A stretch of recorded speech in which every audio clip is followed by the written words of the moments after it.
kafasını yaşıyorsunuz ya? Abla sen ne Arabada yapıyorsun? çocuk var. Lan beni düşüreceksin Benim beni. suçum ne? Beni düşüreceksin Arabada beni. çocuk var. Abla beni düşüreceksin. Ben anladın mı? taksiye binmişim, şu yaptığınıza bak ya, ayıp Sen- ya. Neyin kafasını yaşıyorsun? Ya yapma. Yanımda bayan var. Sen yaptığın yakışır mı? Sana He? bak hele. Gelsene bir. Abi sen erkeksin değil mi bu kadar? Yok, Ben eşimin yok. yanında. Bak şimdi. Bak. Neredeyiz? Buradayız değil mi? Seni böyle çekeceğim, trafiğe atacağım, tamam mı abi? Güzel kardeşim. Güzel kardeşim. Şimdi bak güzel konuşmaya başladın. Konuşma! Ya tamam hadi ya yeter. Beni çıldırtma. Lan 10 dakikaya gel buraya. Sen nasıl bir adamsın lan?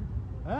Ya abi Allah. Niye lan sen benim önümü kesiyorsun? Ben mi senin He? önünü kestim? He tabii Bana önümü vuracaksın, kesiyorsun. bana. Ne vurmasın? Yeter, yeter. Sen orada önüme kırmadın mı?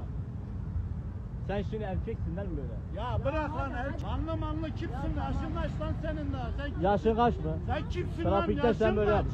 Sen optimum Lan gazsın gel değil mi? oğlum Tamam. buradayım. Sahibiyim lan.